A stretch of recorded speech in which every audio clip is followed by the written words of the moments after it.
We are live now on the Conversations That Matter podcast. I'm your host, John Harris, as always, here on a beautiful New York snowy day. It is snowy right now. In fact, it's been so cold the last few days. I normally think I'll just get some salt, a little bit, that'll take care of things. And it's so frozen, I don't think the salt's even making much of a dent. It's like the same pile of snow just stays there from day to day. But no one cares about my predicaments. These are the troubles and woes of living in the Northeast. But we have with us today a special guest who hasn't been on the podcast before, who is all too familiar, I'm sure, with the kind of thing I'm describing, and that is CR Wiley, Pastor CR Wiley.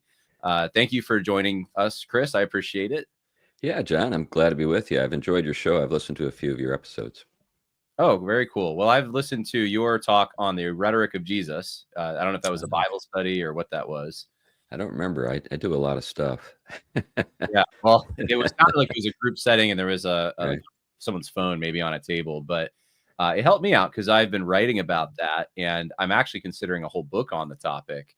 Yeah. And I couldn't find resources, and I think, were maybe the only person I saw in modern history, at least, to have talked about this issue, especially pertaining to Jesus and the Pharisees. So thank you for that. Yeah. I'm happy that you found it helpful. I was actually, if I remember correctly, I was kind of reflecting on some stuff that I had run across coming out of kind of the, what's that school of thought? It's the Claremont guys. And Oh, yeah, yeah. yeah. The Straussian, neo-Straussian, West Coast. Yeah, the Straussian understanding of kind of esoteric speech, and when you have that sort of frame of reference, it really gives you some insight into what Jesus was up to with those guys. Yeah. Yeah, I mean, it's like it's so much deeper than if you just read Jesus at a surface level, you don't really pick up on all of it. So, Yeah, he's a demonstration of the wise as serpent, innocent as doves statement. So I think most of the people I kind of run across are kind of the reverse. They're not all that smart, and they're not all that innocent. my dad. So I gave a presentation. I know we're not here to talk about this, but since Right. we're talking about it already, I brought it up. I gave a presentation on just basic. Here's the rhetoric of Jesus. Here's how he dealt with the Pharisees, and 7 things I noticed, and some of them I'm sure that you influenced me when I listened to your talk. And he goes, "Didn't you learn this in seminary? Didn't they teach that?" I said, "No, I didn't teach any of it." But Well, yeah. I'm not surprised that you didn't get exposed to it, because I really do think most guys in academia are pretty naive when it comes to stuff. Like when I listen to Trump, I think this guy is doing stuff to people that they're just clueless about. He's just kind of playing with them a lot of the time. yeah, they take him so seriously, and That's right. hyperbole becomes matter of fact. It's just Right. it's wonderful. Yeah, we could fill up an episode just talking about that. Right. But we want to talk about AI and also transhumanism. The reason I had you on is because you've made a few interesting posts on Facebook and X about this. I think the one that caught my attention first was you said that we needed a cultural apologetic for I think it was transhumanism, and so the presuppositionalists, their method is not going to cut it, which I thought, well, that's an interesting statement to make, because a lot of presuppositionalists think this is the silver bullet. Right. So I don't know if we want to start there, but maybe since I brought it up, we should. What did you mean by that? That you need to Christians need to shift their apologetics around to accommodate this new threat? Well, if when you think about sort of the presuppositional apologetic approach, it's basically the coherence theory of truth that's being employed, and the coherence theory of truth just works fine when people really care about kind of the internal consistency of their reasoning. But when people don't give a rip about that, it runs up against a wall. And, so you've got, correspondence theories of truth, which is what classical apologetics would be essentially. And then, the presuppositionalist approach is that what I just described, coherence. But cultural apologetics, more broadly speaking, is capturing the imagination. What C.S. Lewis was getting at when he said, imagination is the organ of meaning. So truth, when we limit ourselves to sort of propositional truth and sort of making our case based in that way, then we're not really reaching people where they live most of the time. When it comes to the Transhumanist Project, the Transhumanist Project is an alternative eschatology, and it has the glorification of the body as its objective, but it's understood to be achieved instrumentally through science. So what turned me on to this, not turn me on or just alarm me, initially was Ray Kurzweil. So Ray Hmm. Kurzweil is famous for a number of things, but he's kind of the best known evangelist for transhumanism. And there was a documentary, it came out maybe over a decade ago, called Transcendent Man, which is what that film Transcendent Man was based on. It was so Kurzweil is kind of like the guy who has popularized this idea. It's been picked up by people like Brian Johnson, the guy that started Venmo. This whole idea that we don't have to die and that we can upgrade our bodies. And really, that's how I got into the whole, um, artificial intelligence conversation. I wasn't really all that sort of aware of what was going on with artificial intelligence, but when I saw that it was sort of the thing that was absolutely necessary in order for the transhumanist project to be pursued, I grew interested in it, and so I've been doing a lot of reading over the last year on AI, but mainly because I'm thinking about the transhumanist project. Okay, so I want to get deeper into this, and I should have said this at the beginning. Obviously, you're a pastor in the PCA. For people who don't know, you taught philosophy for 10 years. CRWiley.com if you want to find out more and contact Chris, find his social media accounts and all that. As a pastor, as a Christian, when you look at this, I do see two responses. Most of the responses are freaking out. People who, Right, at least maybe that's my world. Maybe that's what I'm looking at. But right, it's if there's going to be a response, then it's the machines are going to kill us. And then, of course, the other response is an optimistic. I've seen some post mill guys say this is the post millennial hope. Like this, Christians are going to control all the AI. It's going to be great. And so there's really not a lot in the middle. And I guess I see myself as maybe in the middle. I've read a few books sure, on it. But I don't think I can tell you exactly what's going to happen because we haven't lived it yet. And so I don't right. know where AI is going to take us. So maybe if you wouldn't mind giving us, uh, a definition of how you perceive AI, what is it exactly? What are we dealing with? Where is it going? And as a Christian, are you concerned? Are you optimistic? Are you somewhere in the middle?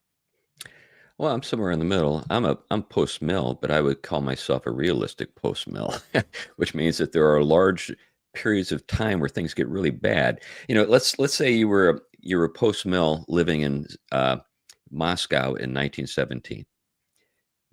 And you're just optimistic, almost in a goofy way, about all the technological developments that we see coming about because of the Industrial Revolution, all that stuff. And then there's this weird fringe group, the Bolsheviks, just like, why should I be worried about them? Next thing you know, you're in a gulag.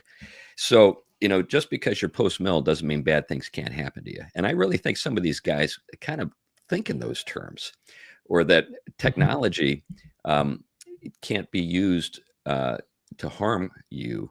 It's like they've got this sort of, technology is like this pixie dust, just kind of like spread technology on stuff and everything's going to be great. I've been influenced in my own thinking about technology by people like Jacques Ellul and Neil Postman and, Marshall McLuhan and those guys. When you think about Jacques Ellul, he was a reformed guy in France, and he had really remarkable insight into what's going on with technology and what we do and with it. And I actually think that the Inklings were on the same page with Ellul on a lot of this stuff. When you read, say, Abolition of Man or, even Lord of the Rings, you've got a critique of technology in both those areas. And Lewis was very explicit that with his connection between magic and technology. You think about Arthur C. Clarke, the famous science fiction writer who wrote 2001: A Space Odyssey, is known for saying that any sufficiently advanced technology is indistinguishable from magic. Well, Lewis said much the same thing in Abolition of Man. So I enjoy tech. I'm using some tech right now. We you are. know, yeah. So I'm not a luddite, but I'm not. I guess somebody doesn't think about this stuff. I think that there is a downside. And then, some people say, well, all it depends on just who's managing the technology. Well, yes and no. I mean, have you ever known people, like, you think about money? Money's good. Have you ever seen somebody who just kind of went down the deep end when they got a windfall? They might have been a really decent guy when you first were introduced to them, and the next thing you know, they're creeps. Things. There are powerful things in the world that can bring out latent vices in people. And so, anyway, so that's kind of my spiel. So when I think about AI, I'm not a person who thinks it's irredeemable. I think the question is, how do we go about using it, and use it in ways that really do sort of enhance and make our lives better. And so I'm working on a book right now. By the way, if you hear some music in the background, my wife teaches piano. I thought it was Nate Kurzweil. He was like in the back. It's funny, I'm 1 degree separated from Kurzweil. When a good friend of mine is actually a guy who knows Kurzweil well. So Oh, really? I've never thought about maybe being introduced to him, but I think I might. I think, yeah, we had one of his keyboards at my church for years, and that's all I knew him as. Was he Yeah. was the guy who invented, I think he invented the synthesized piano. And but then no, I went down the rabbit hole on him maybe 10 years ago, just started watching all his stuff, and I was like, this guy's crazy, but it was so Yeah. fascinating I couldn't stop watching him. He takes, was it like 3 hours in the morning, he's just taking vitamins and Right. trying to preserve his body long enough so that the technology advances so he doesn't have to actually die. That's Right. crazy. Right. But yeah, but so I mean, is AI, because I was watching his videos before AI, is that the mechanism they think now is somehow going to preserve them? Kind of like the guy, was it 2 days ago, that Trump had saying that we can cure cancer with using AI and mRNA technology. Is that what they're thinking? Yeah, there's a lot of that sort of thinking with respect to AI and its usefulness for the transhumanist project. I think so.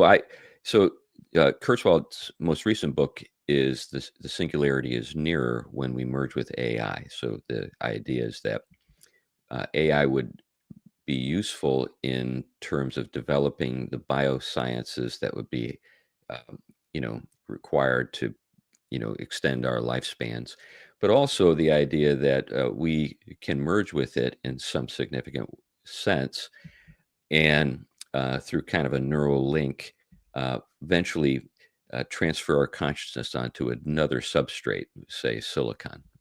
So there's very much a sense in which these people who are in the transhumanist community already think of us as machines, just inferior machines that can be upgraded and put on a different platform.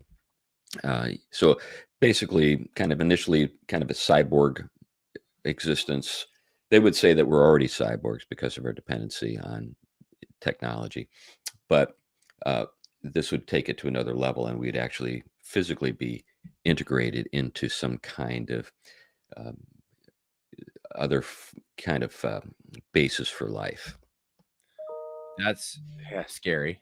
So I'm getting Yeah. this vibe here, more so that these technologies are dangerous, or at least, or maybe it's that we just put too much stock in them. I mean, is this all Right.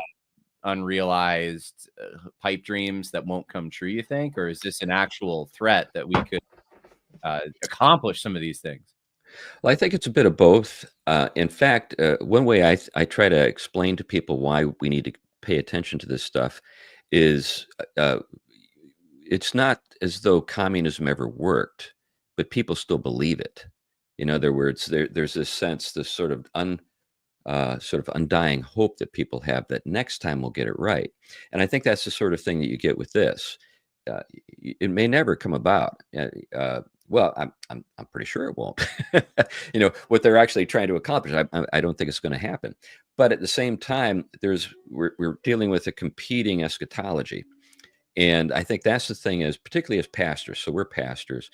I don't. I wouldn't be surprised if in 5 years you and I are having to deal with particularly young men who are dismissive of the Christian hope of bodily resurrection because they've found an alternative. They've thought, well, we're actually going to be able to pull this thing off.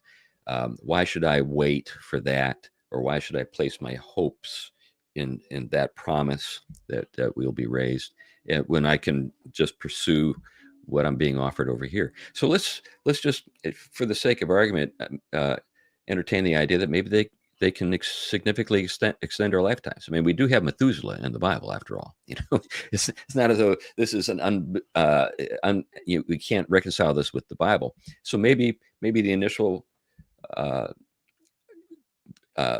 step is, okay, we've got a technique to extend your life by 20 years, and we can be pretty confident you'll live to 115 if you just do what we want you to do. A lot of people will buy that, and I don't know if it's unreasonable to expect that that's possible. I think maybe it is, and then you can just kind of keep maybe the development process going, whereby maybe iteratively our lives do extend to a great degree. Yeah. But then we're up against, I think, an alternative eschaton. And I think that's the real threat. So this is interesting because for the last, since the 60s, really, so 5 decades, 6 decades, we've had, at least from my perspective, there's been an optimistic, progressive, if you want to call it an eschatology, at play, that if we try to do away with all these environmental factors holding us back, and usually in the form of some oppressive structures from white Christian men, then we will reach this dawning Aquarius. And what I've seen is that the science departments, obviously, and not maybe the philosophy, but at least the social science departments are very different in this regard. Science departments are still focused on physics and what we can do with mathematics, and if there's going to be any secularism, or I should say paganism, it's going to be the like Neil deGrasse Tyson type. But that was relegated, though. That was, in my mind, that wasn't the prevalent thing. They weren't the rock stars. It was the people who said our social arrangements was the problem. Anyway, what you're saying now, and this is actually what you're saying, is very similar to what a philosophy professor I had in seminary told me, is that we're going to see a return to a very modernist, cut and dry kind of faith in science and technology and the human spirit, that the sort of a return to a humanism. Now, I'm probably not putting it in all the philosophical terms that I should be, but do you understand what I'm saying? And yeah. I've heard it referred to as techno-Gnosticism. Oh. So basically, the paradox is that the ancient Gnostics dismissed the physical world as irredeemable and retreated into a kind of a spiritual way of thinking about themselves, and gnosis was the method by which you escaped the prison of the body. So what we have now is something similar, but we can now use that gnosis to upgrade our bodies, making them more, I guess, well, when we think about what was it about the physical body that appalled the Gnostics? Well, it gets sick and it dies. That's what appalled them. So you're spiritually entombed in this kind of shell of flesh that you need to escape. But if you don't believe that there is a spirit, when these guys think about consciousness, they think about it as an emergent property, something that is the sort of the outworkings of biochemistry. They don't really think that they're not substance dualists. In other words, there's a sense in which they believe that material reality and the laws of physics are all there is. But they also cherish consciousness. You see that particularly with a guy like Kurzweil. He doesn't want his consciousness to be lost. He doesn't want to go into oblivion. That's their idea of the end. He wants to continue. And so the only way that they can see that happening is if there's a substrate that provides a basis for their consciousness to continue. And that initially is, our physical, biochemistry, kind of this carbon unit that we have. But what we want is something that we can transfer, literally, sort of transfer our consciousness into or onto. That's a different substrate. Yeah. That's more durable. Well, I mean, this is fascinating to me. 'Cause, I mean, these guys have been around forever that have this confidence in technology and man's ability to, I guess, give them eternal life. But um, right now, as AI is just now developing, it's been what, 2 years since we've had. I don't remember when Chat GPT came out, maybe 2 years ago, and I think there's some great features to that and the Grok and these other things. I mean, I can go and check my punctuation spelling error. Sure. I can, someone can send me a tome and I can tell this machine to summarize it for me, give me a paragraph. Right. So these are good things, right? Like that, I can see blessings from this. Where is it? Like, I guess my question is, if AI, and we haven't really defined it yet, but if it is a computer that essentially learns patterns and is able to make calculations very quickly and give us, based on probability, the answers we're looking for. How does that translate into? And now my brain is transferred, my consciousness. Yeah, that's right. That's right. Right. I jump here. Yeah. Well, it's not as though AI as it currently exists is that substrate. They're hopeful that AI will help us to develop the technologies that would make this possible. So this is already happening. There's a number of things that are coming out of AI. So when we think about ChatGPT, the letters mean general purpose technology, but there are lots of ways that AI is developed and for different ends. Right now, we're in an area where what we have is referred to as narrow AI, which is you give the artificial intelligence a purpose, a kind of training regime, and then it is able to recursively improve itself. That's the thing that I think a lot of folks miss. So we're used to a world in which, the traditional approach to software development is some smart guy sits down, writes code, and it is what it is, and then you improve it, and it just does the same thing over and over again. That's not what artificial intelligence is based on. Artificial intelligence is based on a whole new technology, and it has to do with neural networks, which are a mimicry of the human brain. And so what we have with the training regimes with regard to neural networks and artificial intelligence is something goes on that we're not even sure, we're not even sure about. We don't really even understand it, because when you train this stuff with several levels of kind of filtering that goes on, something weird happens.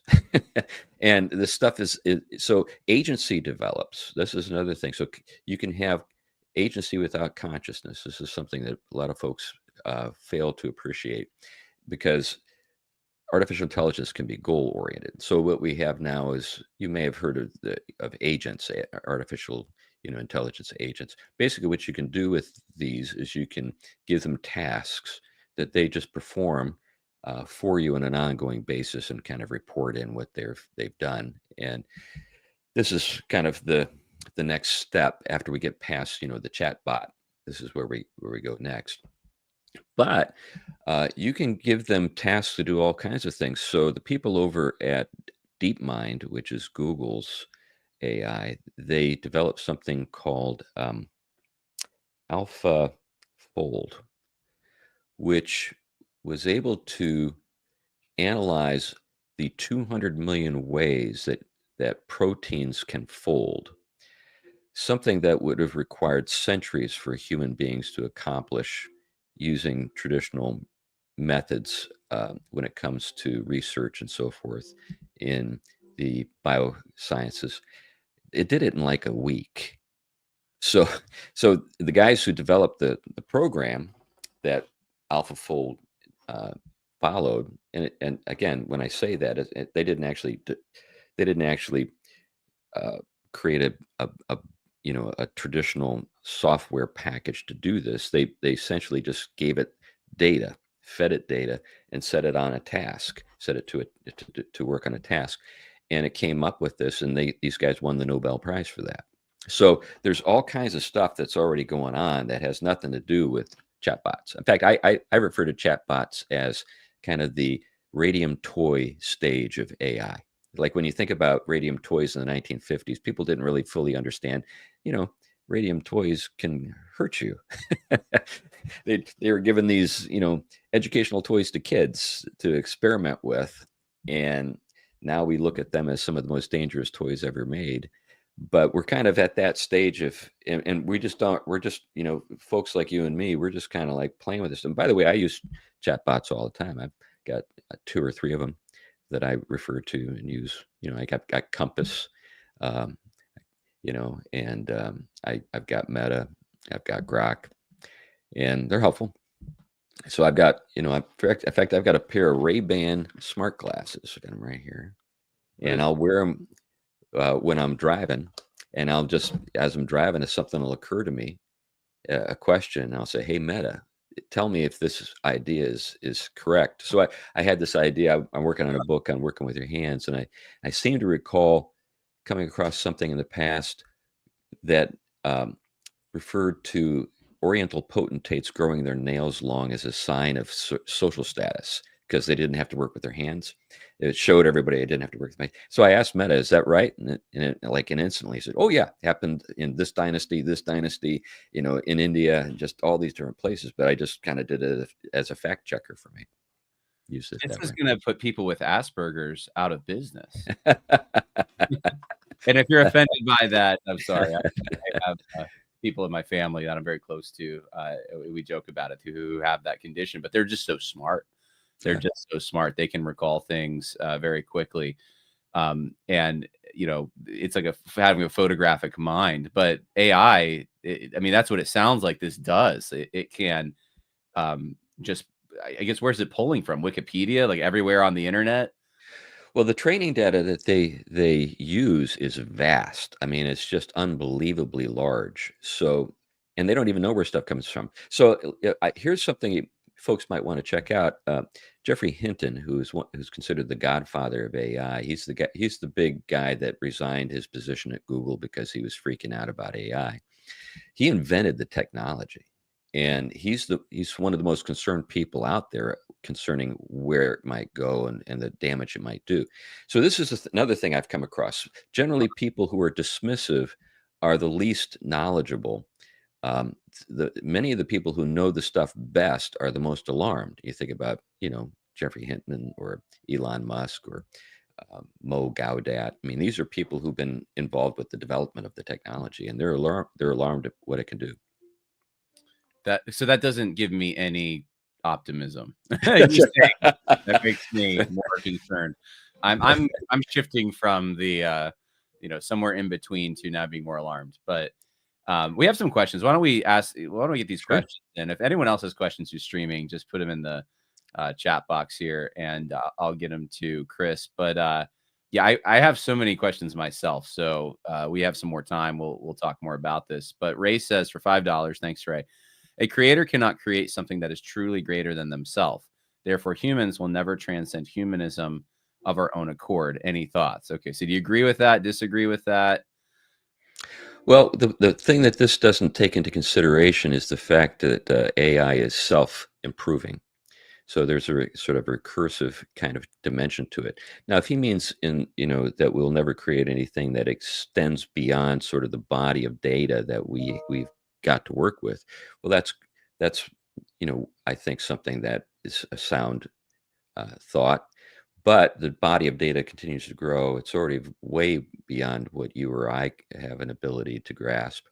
And I do think one of the so AI has a limitless appetite for 2 things. One is electricity, and the other thing is data.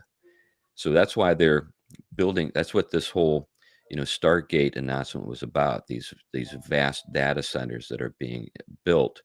And I don't know if folks have noticed, but nuclear power's back, and it's almost like nobody has blinked. Just down the road from you, down in Pennsylvania at 3 Mile Island, the 3 Mile Island nuclear reactors are being reactivated. They're going to be used to power Microsoft's AI. I did not know that. Wow. Okay. Yeah. And yeah, that was so controversial from the 80s to the 90s, especially. And so I guess, all right. So we're going back to that. Another question here. All truth is God's truth. Sake of argument, let's stop.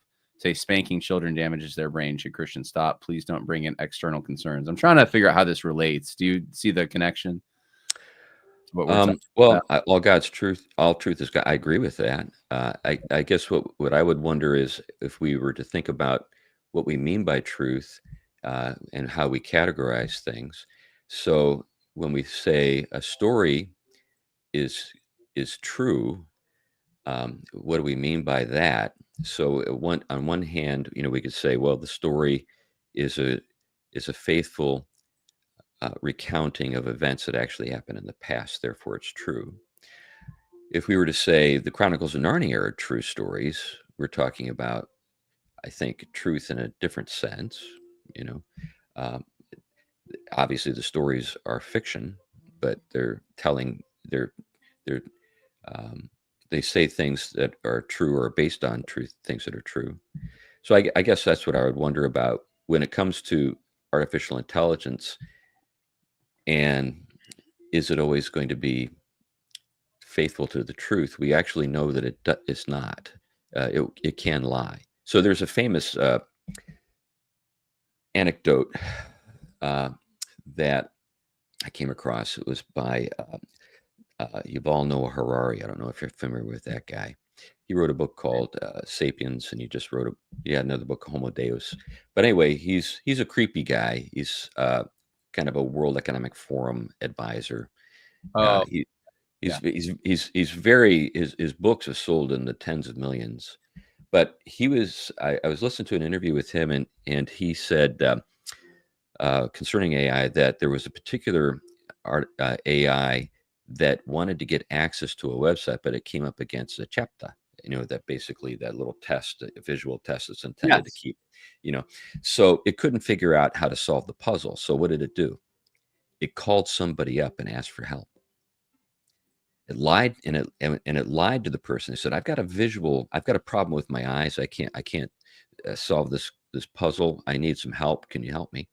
And the guy did, and then only later discovered that it was an AI that had been conversing with him. By the way, the Turing test. Are you familiar with the Turing test? I don't know. So Alan Turing, one of the fathers of modern computing, he developed something called the Turing test. And the Turing test is a measure of artificial intelligence. And his point was that if artificial intelligence can pass as a human being, it passes the test. And what you end up, with chatbots right now is you're dealing with technology that passes the test. You're not really sure whether you're talking to a human being or a chatbot. This So raises so many questions. but anyway, so that's what happened. So this particular AI was able to convince a human being that it was a human being and got the help that it needed. So it lied to get it. Did a technology then sin? This is like such a Yeah, weird. that's right. That's right. I mean, Right. it's Yeah. infinite. I don't, or it doesn't Yeah. have a soul. Well, that's right. I don't think that AI is conscious, but that's the problem. Is that um, we think that we don't have anything to worry about since AI can't really be conscious.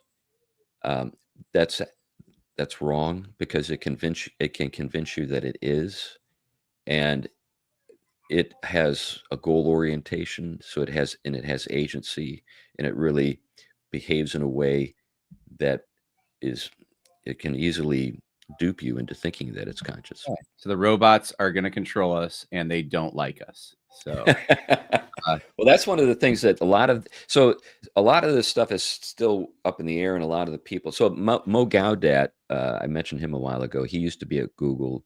So all these guys who used to be in AI at Google quit. But anyway, he wrote a book called Scary Smart.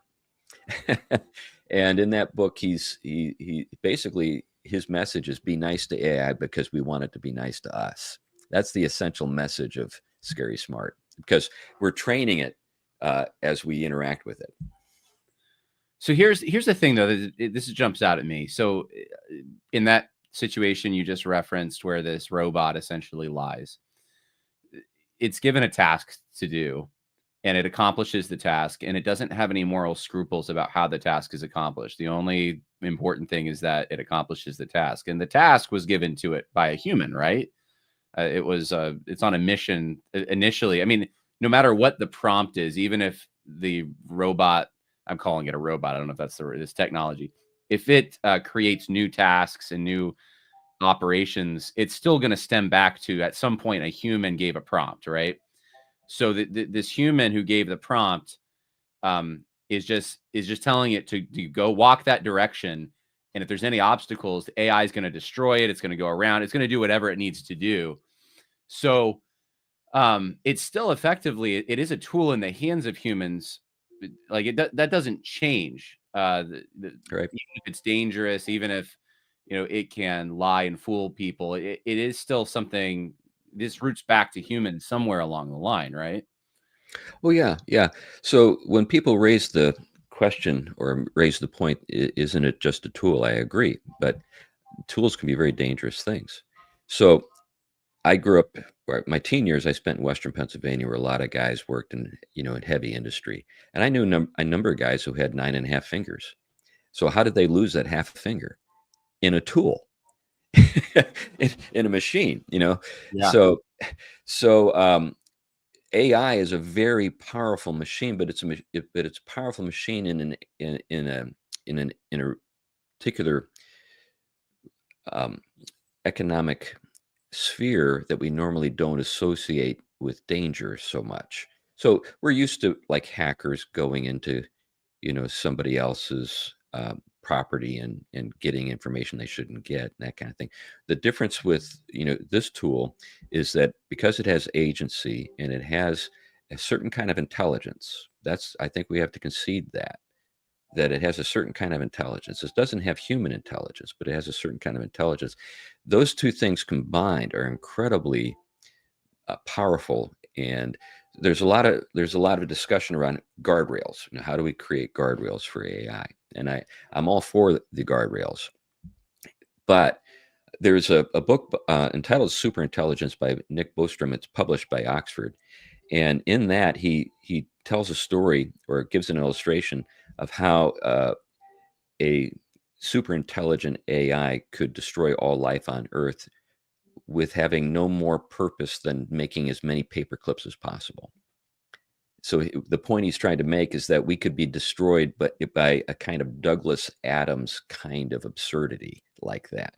So Yeah. in the course of the story, he tells this story, and he says, all life on Earth is wiped out, but we've got a mile of paper clips covering the entire surface of the planet.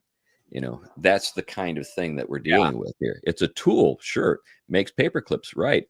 But how do you make sure that it doesn't wipe out life on Earth? So you've got narrow AI, which is what we have right now, which is where I'd like things to remain, frankly. I think that so long as we're dealing with narrow AI, we don't have to worry about those guardrails being jumped so much. But there's another phase that's called AGI that is kind of the holy grail, which is artificial general intelligence. And then once artificial general intelligence is achieved, this is the stuff of science fiction. This is the stuff of the Matrix. So what it happens at that point then? Is that when we give AI not just tasks or prompts, but we allow it to, I mean, I don't know, like we give it like a broader range of responsibilities? What is that? What's open AI as opposed to the closed or Yeah. basic AI that we have now? Frankly, I don't have, I've not heard any rationale for AGI that strikes me as compelling. But you know how these guys can be. It's sort of their raison, it's their reason for being, to create kind of the next phase. Now, where I think we, let me take some things back here a little bit. Where I think where people justify it is with regard to national security. So right now, there's a kind of technological imperative that we are experiencing, because the logic is, if we don't do it, the Chinese will. Right. That's the idea. So that's what's behind this Stargate stuff. That's what's behind a lot of the stuff related to this. We need something that is, according to these guys, intelligent enough to think of things that we're not thinking about, and providing a means to protect our interests from another party who's got their own AI that is aggressive. So So, Putin a few years ago, I think it was just 2 or 3 years ago, said that the party that is the first to come up with AGI will rule the world. is he right? Well, I don't know. I mean, I'm just a pastor in Southern Washington. I don't know. You sound like more than a pastor. You're reading a lot of stuff. Okay, so I mean, and I understand that people are giving me a lot of questions here. I'm satisfying my own curiosity though on some of these things.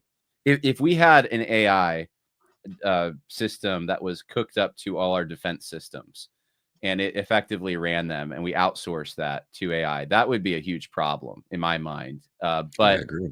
if we used AI to, as you're saying, to just come up with solutions to problems or identify problems and threats, that seems like a smart thing in my mind. That's a great way to use the technology. Yeah. The only downside I see is, and I see this in my own life, is like you don't really learn to write or do math or anything else because you're just the computers are doing it all. So, Yeah. what good is it to transfer your brain somewhere? Your brain doesn't even know how to think. Right. Well, that's something that actually there's been a lot of research on.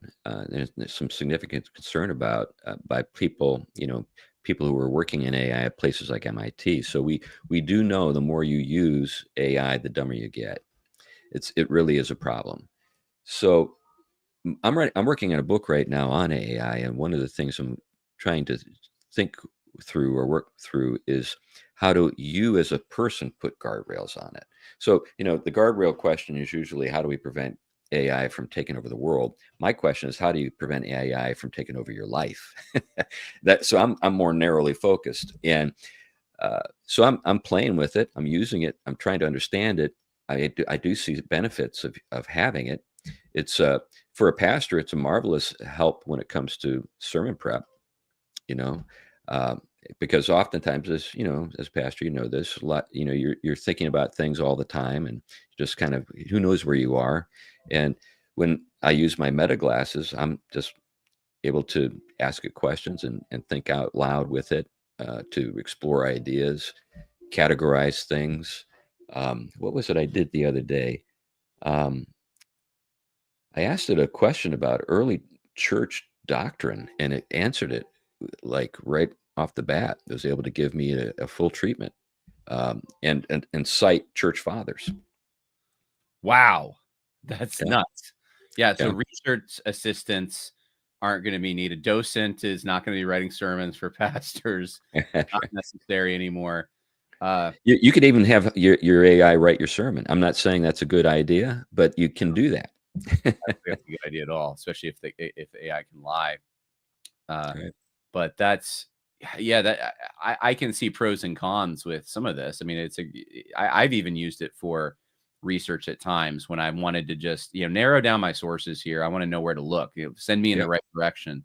Yeah. Um, it's given me ChatGPT gives me so many fake quotes though. Oh Like yeah. Yeah. so I don't know where they come up with these things, but I spent like a day looking for this quote from Spurgeon. I never found. I was like, this doesn't exist. AI just told me, something. Yeah, that's called hallucinating. That's the term that they use in the AI world. Oh, Now there's good news to note here and that is the hallucination problem is lessening. In other words, as AI develops, they're trying to prevent some of these problems, and they're finding ways to do it. huh. Okay. Well, that's good to hear. Because yeah, if I just went with what it told me, it'd be wrong. Yeah, But yeah, no, yeah. There are people who've lost their jobs because they believed AI.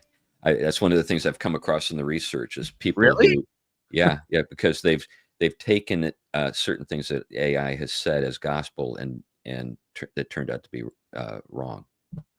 Okay. Don't believe AI.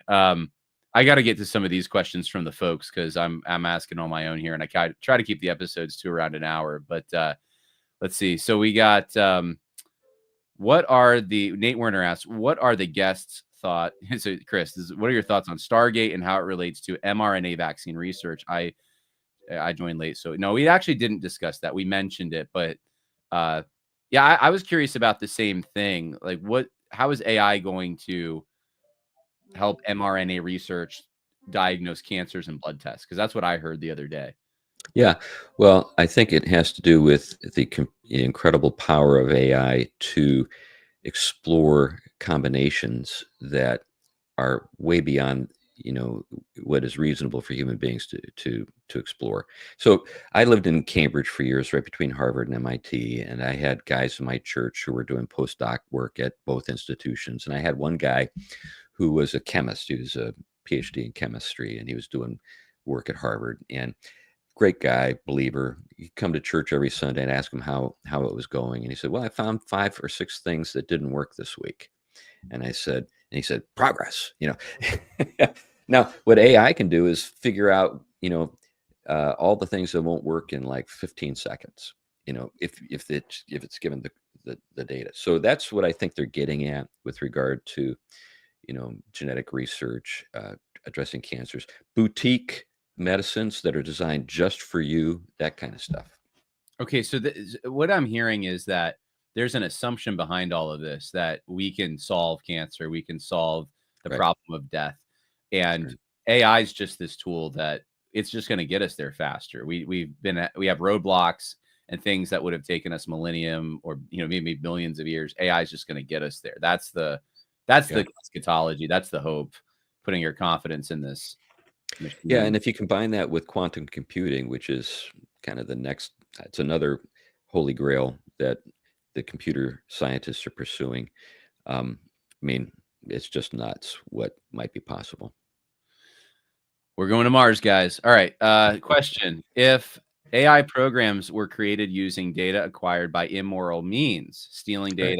data calculation methods, then is it immoral for anyone to use those specific AI programs? No, that's a great question, and it's something that a lot of people in that world wrestle with, because there is a lot of that sort of thing going on. But the problem is that the data sets are so enormous, and the process of training AI is just so intensive and expensive and um, overwhelming to just sort of sort of get your mind around. I don't know how you go about discovering. And I'm obviously I'm an outsider, so maybe there is a way to know whether or not these materials have been acquired in an immoral way. But um, that's a great question. And which AIs are infected with stolen data? That's another question. I don't know. I don't know how you go about kind of isolating it because you've got all these different AIs out there already. Yeah, and what would that be like? Violating copyright, I guess. That's a big thing. That's something a lot of people are worried about, and I think that's a legitimate concern. Yeah. Because So if I I remember, go ahead. like even like like when you think about the visual arts. So they've what this is something also to think about the the the the occupations that are most sort of well compensated and require the most creativity and intelligence to perform are the ones that are most threatened by AI. So, for example, there's a painter I like. His name is Michael Whalen, and he sued. I can't remember who. It might have been OpenAI. I can't. I don't know. Who he sued, but basically, he was able to see works of art that generative AI was producing that looked a lot like his stuff. And he said, where did it get the data? Well, he said, I think it's using my copyrighted material to do this. And when you looked at it, this is something that came out in the New York Times. So this isn't just some sort of side sort of controversy that folks aren't aware of. But this is like something that was uh, reported in that publication. So this is something that a lot of people in the arts world, particularly the visual arts world, painters, particularly commercial artists, people who um, you know uh, use art or art is their way of making a living. These are people who are very concerned and least supportive of artificial intelligence, at least in terms of what I've seen. Yeah, in a way, I think that would make their paintings more valuable because when you have Yes, the real deal, right. you want the real deal because there's so many now counterfeits and fakes out there. It's just an overabundance of it's Yeah, yeah. fake. That's true with regard to the originals, and it's true. for the fine artist, but it's not true for the commercial artist, the guy who makes like book covers and stuff like that. Right. Yeah, no. Oh, yeah, that's a fascinating thing to talk about. All right, in our last 10 minutes here, we have some more questions.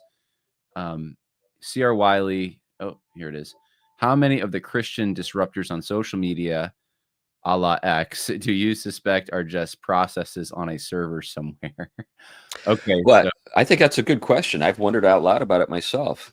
So I could develop an agent, a bot, to do all the posting for my social media, and I could go do other things. And what I could do is I could feed it all my books and all of my articles and stuff like that, right. and it would have a pretty good sense of where I am on lots of issues, and I could just let it go. Yeah, I've done this. Not well, recently I've done this. I've taken an article, I've fed it to Grok, and then I've asked it, you give me a tweet thread or give me 10 tweets, and it'll pull stuff. And I'm like, wow, like it really pulled some things that, I mean, this is what I said, this is what I Yeah, meant. yeah, I could use this and I didn't have to think about it. And I don't want to do that too much though, because then the thinking process is, I get lazy. right. But that's, I'm the artist in this sense. So it's not, I'm Hmm. not violating anyone else's. But Right. if Grok read a book that is being sold on Amazon for $10 and Grok has all the information, and I start asking it questions about the book, this is where things get dicey. Because if I asked you about a book, you've already Right. talked about books. You've told me the thesis and the contents of some books here, but you've paid the price. You've read the books. Grok isn't doing that though. Like these authors aren't getting paid. Um, so yeah, I don't know how. I mean, I write books. How would I feel about it? Like these are things I haven't had to think about. But Yeah, if you go on Amazon, for example, right now, you'll get AI summaries of books that you're considering and evaluations of them. you mean on the Amazon front page there, or AI will give you? On the Amazon page itself. So Oh, Amazon has its own AI. oh, I didn't know that. I haven't used that. Okay. All right. So here's another question here. Who is primarily responsible for enforcing guardrails on AI? Can tools ever be so powerful that they are inherently immoral? We've already kind of talked about this, but Yeah, that's the question. I mean, who first of all, who would you want to enforce those guardrails? me, I would like to enforce. That's right. That's right. Right.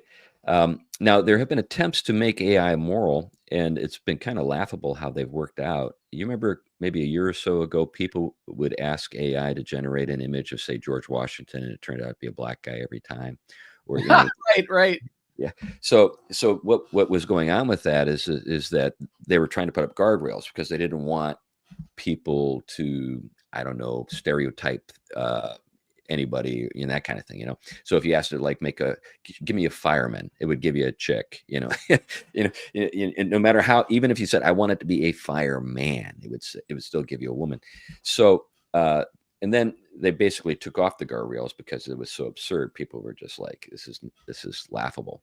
So that's, so what are the guardrails? That's a huge conversation in that world. So there's a book by a guy named Max Tegmark, and he's one of the guys who started thinking about this stuff pretty early. He's a physicist at MIT, and it's entitled Life 3.0. And he's got a whole section on the ethics of AI and addressing how do we do this when none of us agree about just about anything. What are the things that we can all say? Okay, at least we agree on these things. Uh, so it's a big debate. Yeah, I've noticed with different. I mean, you said you use 3 or 4 different Yeah, narrow AI machines or processes, and I've noticed differences between these different AI. It obviously someone is behind the scenes giving it different prompts. I think ChatGPT does tend to be woke, at least yeah, in my experience. yeah. So It'll be interesting to see what develops now that Sam Altman is buddies with Trump. Whether that's going to change, so although. weird. But Altman and Musk don't like each other at all. So it's interesting how that all is going to play out. Yeah, all of a sudden, big tech is part of the Republican Party constituency, which is crazy. All right. I work at a nuclear power plant. Big thing is AI data centers and cloud computing buying their own MPPs that can run whole cities just to run their data centers. So he's seeing it. Everybody that I know in the power world is like uh, seeing the same thing. So I've got guys in my church who are really big in the world of not electricity and delivery of electricity. I'm talking about major CEO types, and they're saying, yeah. I mean, so I have a guy on my church who is Pacific Northwest heading up. He actually heads up, or had headed up, the renewable energy for the entire Pacific Northwest: hydro, wind, solar. And he said they got a directive from the state of Washington to double the power generation in the state of Washington. Why? Well, this is where Microsoft is. This is where Amazon is. There's a huge demand for the and it's a liberal state, but the Dems are just like, yeah, we'll give them anything they want. Yeah, once we're dependent on this to run stuff, we're not going to, I think, as you said, with nuclear power coming back, the environmental concerns are just going to go away. They won't even be a factor because people aren't going to want to give up their lifestyles. Well, there's another thing. So, like when Larry Ellison, I don't know if you saw that press conference on Fox News with Larry Ellison and Altman and the guy from the SoftBank. I can't remember his name, but anyway, yeah. So what Ellison said is that he led with the healthcare stuff. This is why you all want this. This is why we all want everybody monitored constantly, and their biometrics and all that kind of stuff, so that we can make sure everybody's healthy, right? Well, it's also the means by which the Communist Party in China has got his social credit score system. But the other thing that they promise is that we'll be able to figure out global climate change if we just have enough data and we set AI to work on this stuff. We'll get it figured out. So that's another carrot that they're dangling. All right. Let's see. One more. Any insight on the CERN program? Is this CERN in Switzerland that he's referring to, or she's referring to? I don't know. I don't see any clarification on it. So we'll have to ask AI what that means. Yeah. I don't know. So yeah. Well, when I hear the term CERN, I think about super colliders. Maybe I'm wrong.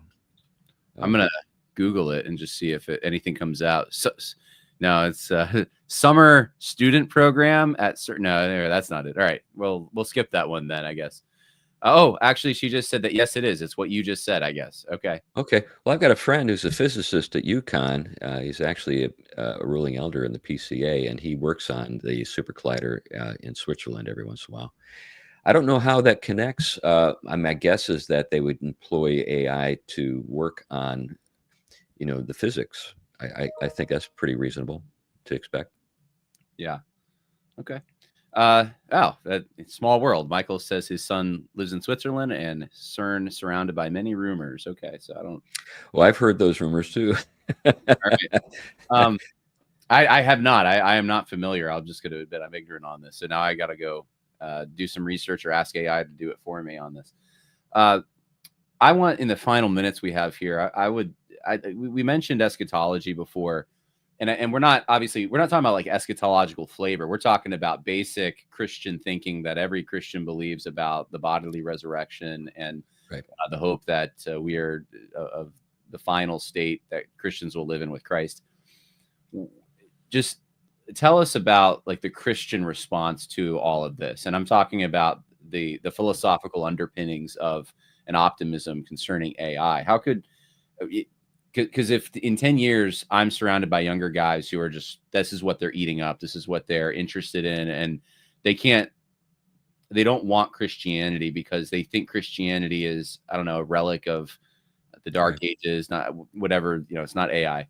What's the response? How do you navigate that? Yeah, well, I'm still working through a lot of it myself. I think that what we want to emphasize is that the Christian hope is not just life extension. When we talk about bodily resurrection and glorification, we're talking about life in God, the life that God is able to communicate to us, eternal life, which is something without end, because it doesn't. It's not confined to the order of creation that we find ourselves in now. So there's a new creation that we're looking forward to.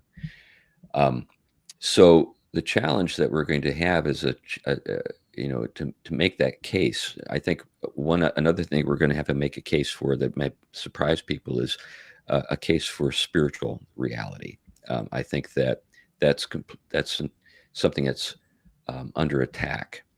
Even consciousness itself is called into question. So if we think about what constitutes consciousness, this is something that the AI people are addressing, and the way they're approaching it is very reductionistic. It's entirely limited to what we can say about physics and material reality. And I think what we're charged with is making a case for spiritual reality that has some basis apart from just physical processes. So I think those are the two things that we're going to have to be ready to make a case for. I think that, like you noted, John, this is not a pre-post millennial kind of thing, versus we're all on the same page. From the standpoint of this alternative eschatology, it's going to challenge every school of thought. And then the question is, how do you approach it? Now, if you think about premillennialism, they're just like, well, it's all just going to blow up. Yeah. This is just part of the, Christ. Yeah. Right. So, but I do think it's a challenge for a person who's on-mill or post-mill in a different way. So I'm a post-mill guy. I just have a sense that the way this is all going to work out is way beyond me, and it might entail a really dark period in which we're dealing with this particular problem. In other words, artificial intelligence and the challenge of another eschatology. And so anyway, that's as far as I've gotten with it. Yeah, there's so many different technologies in the last 150, 200 years that have changed humanity so immensely. And I think of my grandfather who died last year. He was 101, and just his lifetime. It's insane. He literally comes from a different world than the world that, and I feel like my daughter, who was just born last year, is growing up in a different world than the one that I grew up in. I didn't even have a cell phone, or we'd dial up and stuff. So it's just like each of these changes in technology bring something with them, and they're not neutral. I think that's was Jacques Ellul's point, right? That the technology is not neutral. It does change you. Just even think about something as basic as a hammer. When you use a hammer, your body is changed, your mind is changed, the way you think about the world is changed, your social standing, if you become really good with a hammer, is enhanced. You can do things that can earn a living with the hammer. There's just a lot of things that a simple hammer can affect in your life. Yeah. The old joke is, when all you've got is a hammer, everything looks like a nail. It's true. Yeah, no, that's very true. Well, no, I appreciate you talking about this. I'm really, I didn't know you were working on a book. Maybe you posted it and I didn't see it, but when you have the book ready, I'd love to have you come back on and flesh out more of this, because this is, I'm sure we're going to be having a lot more discussions in Christianity about this topic moving forward. And so if people want to follow Pastor CR Wiley, they can go to crwiley.com. You were on Twitter and Facebook. It sounds like Gab as well. And I appreciate it. Thank you once again. Yeah, John, it's great to be on the show. Thanks for having me. Yep. God bless.